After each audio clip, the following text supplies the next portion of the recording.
Hello friends, मैं मोनिका आज आपसे इस प्लांट सिंगोनियम के बारे में बात कर रही हूँ।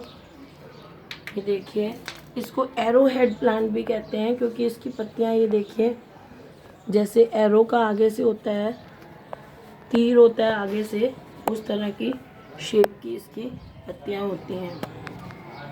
ये देखिए फ्रेंड्स, इस प्लांट को भी सॉइल पोरस ही चाहिए, जैसा कि मैं हमेशा कहती हूँ।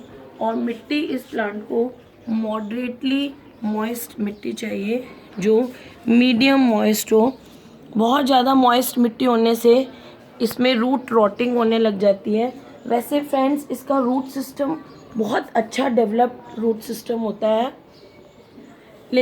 लेकिन पानी ज़्यादा देने से उसमें, अब आप ये चेक करें कि पानी, एक बार पानी देने के बाद जब आप इसको दूसरी बार पानी दें तो बीच में थोड़ा सा ये ऊपर की लेयर सूखी हुई हो, ये देख लें। क्योंकि जैसे मैं पहले भी बताती हूँ फ्रेंड्स कि प्लांट्स की जो जड़ें होती हैं वो भी सांस लेती हैं। इसीलिए मैं कहती हूँ कि इसमें जो मिट्टी वाले गमले हैं वो अच्छे रहते हैं। क्यों अच्छे रहते हैं? जैसे हमारे मटके होते हैं, मटके में भी पानी इसलिए ठंडा होता है क्योंकि मटके के अंदर पोर्स होते हैं और उसमें से एयर पास होती रहती है। ऐसे ही मिट्टी के गमलों में से एयर पास होती रहती है, तो वो एक तो जड़ों को ठंडा रखती है और दूसरा जो है उसके थ्रू भी एयर रूट्स तक पहुंच जाती है। तो ये वाटरिंग का एक रूल है कि प्लांट को आप अच्छा पानी दें, लेकिन उसकी मिट्टी हर वक्त सॉगी नहीं रहनी चाहिए। बीच में थोड़ी सी हल्की सी ड्राइनेस की साइड पे आनी चाहिए। तो उससे क्या होता है, उतनी देर में जो रूट्स हैं उनको सांस लेने के लिए कार्बन डाइऑक्साइड मिल जाती है। तो इसलिए इसकी मिट्टी भी ऐसी होनी चाहिए। अब ये जो स्प्रिंग सीज़न गया है जुलाई में, उसमें मैंने इसको कंपोस्ट की खाद वगैरह दी थी। और उसके बाद अब इसका जो ग्रोइंग सीज़न है उसमें आप इसको एनपीके का जो लिक्विड बनाती हूँ मैं, वो दे दीजिए। डीएपी और एनपीके का लिक्विड 1 लीटर में 1 चम्मच डीएपी और 1 चम्मच एनपीके को घोल दीजिए, रात को रख दीजिए। क्योंकि डीएपी थोड़ा सा मुश्किल होता है डिज़ोल्व होने में, तो आप रात को ही रख दीजिए। सवेरे डीएपी को हाथ से थोड़ा सा यूँ करना पड़ेगा आपको पानी में डाल के, और दोनों का मिक्सचर बना के उसको डाइल्यूट मिक्सचर लेके उसको जितना इस पौधे को ज़रूरत है, जैसे इसको आधा डब्बा चाहिए, 1/2 लीटर तो 1/2 लीटर, जिस गमले को 1 लीटर की ज़रूरत है, जितना जिस गमले को ज़रूरत है, देखने में लगता है कि इसको इतना पानी देना चाहिए, वो दे दीजिए इसको। तो इनको, जैसे ये लीफी प्लांट्स हैं, इनको नाइट्रोजन रिच जो फर्टिलाइज़र है वो मिले तो ये ज़्यादा अच्छा ग्रो करते हैं। इसको अगर आप ओवर वाटरिंग करेंगे या अंडर वाटरिंग हो जाएगी, कम होगी वाटरिंग, तो इसकी जो पत्तियां हैं फ्रेंड्स वो ब्राउन होनी शुरू हो जाती हैं और उन पे ब्राउन ब्राउन स्पॉट्स भी पड़ने शुरू हो जाते हैं। और धूप, तो उनको, उससे आपको पता चल जाएगा कि आप ओवर वाटरिंग कर रहे हैं या अंडर वाटरिंग। चेक कर लीजिए, अगर पत्तियों में आपको ब्राउन स्पॉट्स दिख रहे हैं, पीली हो रही हैं पत्तियां, तो आप चेक कर लीजिए कि आप पानी ज़्यादा तो नहीं दे रहे हैं या कम तो नहीं दे रहे हैं, या इसको बहुत ज़्यादा धूप में आप रखोगे तो भी इसकी पत्तियाँ पीली पड़नी शुरू हो जाएंगी और ब्राउन स्पॉट्स आएंगे। इसको वैसे इनडायरेक्ट लाइट चाहिए और लाइट अच्छी चाहिए होती है। बिल्कुल डायरेक्ट धूप में रखोगे तो इसकी पत्तियाँ जलना शुरू हो जाएंगी। ये देखिए, ये गर्मियाँ आ गई हैं, अब मैंने यहाँ रखा हुआ था, यहाँ पे देखिए धूप आनी शुरू हुई है, तो अब इसकी, अब मैं इसमें ग्रीन नेट लगा दूंगी। ये देखिए सूखनी शुरू हो गई हैं इसकी पत्तियाँ। वैसे ये कितनी हेल्दी थी। तो इसको डायरेक्ट जो धूप है वो इतनी ज़्यादा नहीं चाहिए, वैसे अच्छी चाहिए। सुबह की थोड़ी सी धूप या शाम की जाती जाती धूप लग जाए तो चलता है। दूसरी चीज़ फ्रेंड्स, देखिए ये थोड़ा बेल की तरह, जैसे मनी प्लांट चढ़ता है वैसे ऊपर की तरफ चढ़ता है। लेकिन अगर आपको इसको बास्केट में लगाना है या आप चाहते हैं कि ये बुशी हो और ऊपर नहीं बढ़े, तो आप जो भी ब्रांचेस, ये देखिए जैसे ये ब्रांच ऊपर की तरफ जा रही है ऐसे, ये ब्रांच, अब मैं इस ब्रांच को इसके साथ बांध दूंगी क्योंकि मुझे इसको ऊपर चढ़ाना है। तो ये जो ब्रांच है, ये देखिए, इसको काट दीजिए यहाँ से। तो काटेंगे तो ये ब्रांचेस फैलती जाएंगी और ऊपर नहीं चढ़ेंगी, तो आपका ये जो है बुशी लुक तैयार हो जाएगा। ये प्लांट जो है ये बास्केट्स में बहुत लगाते हैं लोग। बास्केट में लगाना है तो आप बास्केट को थोड़े थोड़े दिन में उतार के और ऊपर जो चढ़ रही हैं ब्रांचेस, उनको ऊपर की तरफ ग्रो करने वाली ब्रांचेस को काट दीजिए, तो ये नीचे की तरफ अच्छी तरह से ग्रो करेगा। हर 10 दिन में आप इसको, जो मैं लिक्विड फर्टिलाइज़र कह रही हूँ, गर्मियों में भी अगर आप शेडी जगह पे इसको रखते हैं, अगर आपके जहाँ धूप है आती है तो इसको आप ग्रीन नेट लगा लीजिए और उसमें ये अच्छी तरह ग्रो करेगा। अगर आप इसको ऊपर चढ़ाना चाहते हैं, जैसे मैंने ये मॉस स्टिक में लगाया हुआ है, तो आप इसको ऐसे भी चढ़ा सकते हैं। अब देखिए मेरे प्लांट में एक प्रॉब्लम आ रही है, ये आप लोगों के मनी प्लांट्स में भी आती है। ये देखिए ये जो है ये वाला स्टेम, ये इतना लंबा सा स्टेम है और ये ऊपर आके इसमें लीव्स हैं। अब आप देखिए ये जो ऊपर वाली लीव्स हैं, ये देखिए ये हेल्दी नहीं है ज़्यादा। देखिए जितनी ये नीचे वाली लीव्स हेल्दी हैं, ये ऊपर वाली लीव्स इतनी हेल्दी नहीं है। और हम सोचते हैं कि ये जो बीच का पोर्शन है इसमें भी पत्तियां आ जाएंगी और इसको हम यूँ ही रख छोड़ते हैं। तो इस जो पोर्शन में ये जो लंबा सा पोर्शन हो गया है, इसमें कभी भी अब पत्तियां नहीं आएंगी। तो इसका एक सबसे अच्छा इलाज ये है कि इसको आप हटा दो, इस वाले को। मैं पहले सोच रही थी कि इसको यूं करके नीचे ले आऊँगी, लेकिन आप देखिए फ्रेंड्स इसकी पत्तियों में कोई दम नहीं है, मरी मरी सी पत्तियाँ हैं। तो इसका एक इलाज ये है कि इसको आप ऐसे काट दीजिए। देखिए मैंने इसको काट दिया और अब मैं इसको निकाल लूँगी। ये देखिए फ्रेंड्स, अब मैंने इसको काट दिया और अब मैं इसको निकाल लूँगी। इसका कोई इलाज नहीं है। इससे एक काम हो सकता है बस कि अब हम इसको हटा लेंगे। देखिए फ्रेंड्स इसकी ये रूट्स देखिए, ये मॉस स्टिक क्यों लगाते हैं ये देखो आप, ये मैं दिखाना चाहती हूँ। ये देखिए आप, ये इसकी रूट इसके अंदर कैसे ग्रो करी हुई है, ये मैं निकाल रही हूँ। ये देखिए इसी के लिए मॉस स्टिक लगाई जाती है। लेकिन अब क्या है कि अब ये बीच का ये जो पोर्शन जो है लीफलेस पोर्शन है, ये देखो इसमें कभी भी लीफ नहीं आएंगी और ये अननेसेसरी फूड लेता रहेगा। और इसके ऊपर के ये पत्ते इतने हेल्दी नहीं हैं जितने आप देखिए ये हेल्दी हैं। अब मैंने ये पोर्शन हटा दिया और मैं इसको जो है, ये 2 पोर्शंस हैं देखिए, ये इसको ऐसे बांध दूँगी ऊपर और ये ऐसे ग्रो कर लेगा। और ये जो बचा है इसको उसी तरह से जैसे मैंने कल आपको बताया था मनी प्लांट के लिए, ये देखिए इसकी ये एक नोड हम अंदर दबा देंगे, ये 2 नोड तक। ये एक कटिंग मैंने इसकी रख ली, यूँ लगानी है मुझे ये, तो ये कहाँ से लगानी है इसके लिए मैं इसको ऐसे, ये मार्क हो जाएगा कि मुझे यहाँ से लगानी है। और इसकी भी देखिए एक नोड अंदर दे देंगे, एक ये, इसको भी ऐसे काट देती हूँ। ये भी मार्क हो गया कि इसको मुझे यूँ लगानी है। इस रूट को मैं हटा देती हूँ, इसको भी लगा दूँगी और ये जो पोर्शन है इसको भी मैं लगा दूँगी। और लगाने का तरीका जैसे मैंने आपको बताया था फ्रेंड्स कि ये जो मैंने नोड काटी है, ये नोड मैंने जो काटी है, ये देखिए आप, जहाँ से पत्ती उगती है उसको नोड कहते हैं। ये देखिए यहाँ जहाँ से ये पत्ती उगती है, गांठें होती हैं, इसको नोड कहते हैं। तो जब भी आपको कोई कटिंग लगानी है तो आप ये जो जैसे नोड है इसके जस्ट ऊपर यहाँ से इसको ऐसे काट लीजिए। नोड के जस्ट ऊपर से काटा है हमने। अब हम इसको उगाएंगे, लगाएंगे ज़मीन में, तो इसको ये जो अगली नोड और इस नोड के बीच तक इतना इसको दबा देंगे ताकि ये जो गांठ है, ये नोड है, इसमें से रूट्स निकल आए। और ये पोर्शन हम इसका ऊपर रखेंगे और इसमें से भी एक्स्ट्रा जो ये लीव्स हैं इनको हम हटा देंगे। क्यों हटा देंगे? क्योंकि देखो नई कटिंग जब हम लगाते हैं तो उसको सारी एनर्जी रूट्स के लिए चाहिए होती है। अगर हम ये पत्तियां लगी रहने देंगे तो ये पत्तियां भी फूड लेती रहेंगी, तो इस कटिंग की सारी एनर्जी लग जाएगी इन पत्तियों को फूड देने में। इसलिए हमें ये पत्तियां हटानी है और दबानी है इसको कितना है, 1 नोड इसके अंदर दबा देनी है बस।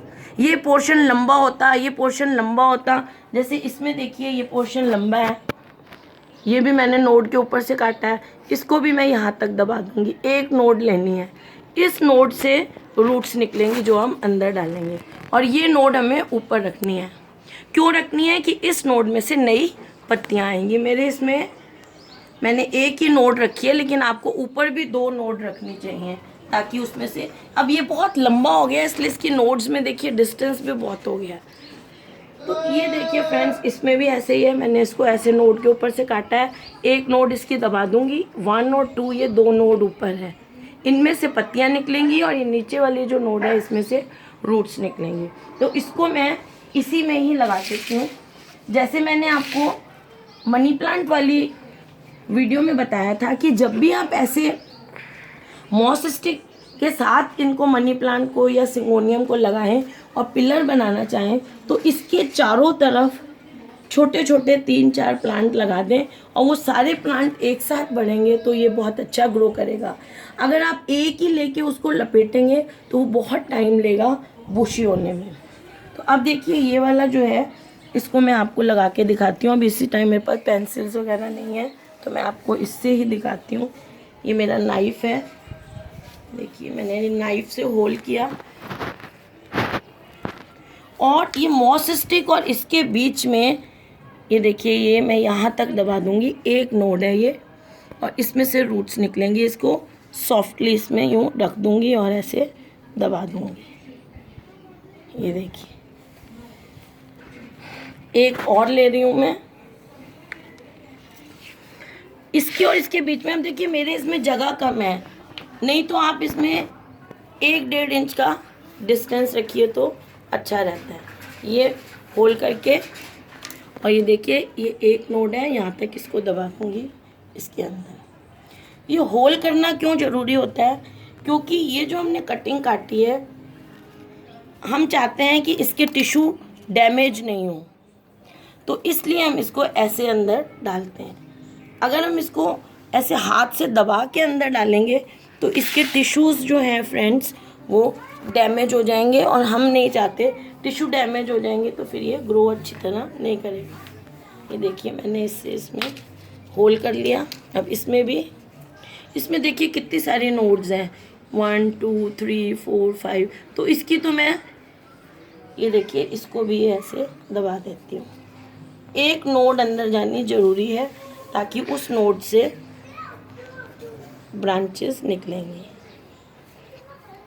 तो फ्रेंड्स, अगर आपके भी प्लांट में ऐसी प्रॉब्लम है कि लंबी सी एक डंडी जा रही है, तो उस डंडी में कोई पत्ती नहीं आएगी, उसको रखने का कोई यूज़ नहीं है, उसकी ऐसी कटिंग्स बना दीजिए आप, और उसको आप काट दीजिए। अब देखिए मेरे इसमें ये दूसरी है, अगर मैं उसको रहने देती तो वो एनर्जी लिए जा रही थी, ऊपर की लीव्स तक पहुंचा भी नहीं रही थी पूरा फूड, और खुद ग्रो भी नहीं कर रही थी। अब मैं इसको बांधना शुरू करूँगी तो ये अच्छी तरह ग्रो करेगी। और बांधने का तरीका वही है फ्रेंड्स, ये देखिए, एक ये नोड, पत्तियाँ निकल रही हैं, ये नोड, इसके बीच के हिस्से से हमें बांधना है, नोड से नहीं बांधना हमें, क्योंकि नोड से जो इसकी होल्डिंग रूट्स निकलेंगी वो इसको इसके साथ जोड़ेंगी। ऐसे इसको बांधना है। एक मैं इसको यहाँ से ऐसे, मेरी वायर छोटी पड़ रही है, दूसरी वायर लेके मैं बाद में इसको बांध दूँगी फ्रेंड्स। ये देखिए ये वायर मिल गई मेरे को, इससे बांध दिया मैंने। तो इसको अब मैं बांधूँगी, और ये जो मैंने अभी साइड में लगाई हैं, ये सारी जब बड़ी होती जाएंगी तो इनको ऐसे ऊपर चढ़ाती जाऊँगी, तो ये बहुत बुश जैसा इसका लुक आ जाएगा और अच्छा ग्रो करेगा। अगर मैं उसको रहने देती तो ये और अच्छा ग्रो नहीं करता। ये देखिए फ्रेंड्स, अगर आपके पॉट में आपने पानी भी ज़्यादा नहीं दिया, पानी कम भी नहीं है, और फिर भी पत्तियों पे ब्राउन स्पॉट्स आ रहे हैं, तो ये हो सकता है कि आपने छाया में रखा है, इसलिए कोई थोड़ा बहुत फंगल या बैक्टीरियल इन्फेक्शन हो गया हो। तो उसके लिए एक तो या तो आप सोप वाटर का इसमें स्प्रे कर सकते हैं, या पर हम लोग पोचे में जो लाइजॉल यूज़ करते हैं, लाइजॉल 1 लीटर में आधा चम्मच या 1 चम्मच डाल के उसका भी इसमें हम स्प्रे कर सकते हैं। एक और चीज़ जो मैंने आपको मनी प्लांट में भी बताई थी फ्रेंड्स, कि ये जो मॉस स्टिक होती है, जब भी आप ऐसे गमले में पानी दें तो सबसे पहले मॉस स्टिक को गीला करें, इसमें पानी दें और वो पानी साथ साथ गमले को भी आ जाएगा। मॉस स्टिक का मॉइस्ट रहना ज़रूरी है ताकि इसकी जो जड़ें निकले होल्ड फास्ट की, जो इसको पकड़ने वाली हैं, वो इसके अंदर जाके अपना मॉइस्चर लें। दूसरी चीज़, जब आप NPK और DAP का सॉल्यूशन इसमें डालते हैं गमले में, तो आप DAP का नहीं, DAP का तो आप यहाँ गमले में ही नीचे ही देंगे और NPK का सॉल्यूशन एक अलग बना के उसको आप पत्तियों पे भी छिड़किए। मैंने मनी प्लांट में भी बताया था कि 1 या 1.5 लीटर में 2 चुटकी आप NPK डालिए और उसका सॉल्यूशन बना के हर दूसरे तीसरे दिन 2 दिन छोड़ के 3rd डे आप इन पत्तों पे छिड़काव करिए। और जो NPK आप गमले में देते हैं उस NPK का सॉल्यूशन आप इसमें भी दीजिए, मॉस स्टिक में भी स्प्रे से ऐसे दीजिए। उससे जो फूड है इनको पत्तों को और इस यहाँ जो रूट्स निकलेंगी उनके थ्रू वो फूड इन पत्तों को और प्लांट को मिलेगा और वो और भी अच्छा ग्रो करेगा। और प्रोपेगेशन मैंने आपको बता दिया इसका कि कटिंग से होता है। और अगर आपके गमले में बहुत ज़्यादा सिंगोनियम फैल रहा है तो आप उसको पॉट में से निकाल के उस रूट बॉल को भी 2 या 3 हिस्सों में डिवाइड करके इस तरह से भी आप इसका प्रोपेगेशन कर सकते हैं।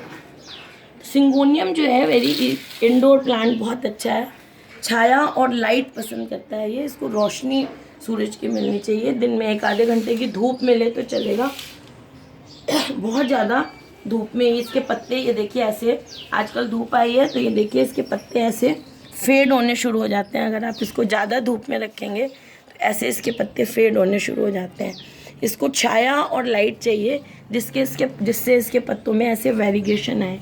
कई वैरायटीज़ ऐसी आती हैं जिनमें प्योर ग्रीन पत्ते होते हैं, लेकिन मेरा ये जो है ये वेरीगेटेड वैरायटी है। ओके, और इसको फ्रेंड्स हर 2 साल में एक बार आप रिपोर्ट कर दीजिए। इसका रूट सिस्टम बहुत अच्छा होता है तो ये 2 साल में रूट बाउंड हो जाता है, गमले तक आ जाती हैं इसकी जड़ें। तो इसलिए इसको आप हर 2 साल में, और जब भी आप इसको रिपोर्ट करें स्प्रिंग के सीज़न में ही करें तो ये मरता नहीं है। गर्मी में आप बहुत ज़्यादा में करेंगे या कुछ, अभी इस मौसम में जैसे मैं आपको NPK वगैरह कह रही हूँ तो जितना डाइल्यूशन आम आप लोग देते हैं मैं आप लोगों को बताती हूँ उससे आप थोड़ा कम ही डालिए, क्योंकि कम डालने से इतना नुकसान नहीं है जितना कुछ ज़्यादा मिल जाए और आपके प्लांट को नुकसान हो तो वो दुख होता है, वो ज़्यादा ख़राब है। तो जो डाइल्यूशन मैं बताती हूँ जैसे 1 लीटर में 1 चम्मच NPK, तो ज़्यादा गर्मियाँ आ गई हैं तो हम आधा चम्मच डाल दो, थोड़ा सा कम खाना मिल जाएगा प्लांट को, लेकिन मरेगा तो नहीं प्लांट। तो फ्रेंड्स मुझे लगता है अब आपको मैंने इसके बारे में सारी इन्फॉर्मेशन दे दी है।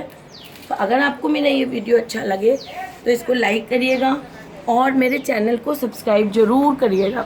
फ्रेंड्स मैंने अपना फेसबुक पेज भी बनाया हुआ है, उसका भी लिंक आपको वीडियो के साथ मिल जाएगा, तो आप उसको भी सब्सक्राइब करिए और मेरे वीडियो को शेयर भी करिएगा फ्रेंड्स। Okay friends, bye. अगर कोई मेरे से इन्फॉर्मेशन रह गई हो और आपको पूछनी हो तो आप कमेंट बॉक्स में पूछ सकते हैं। Okay friends, bye.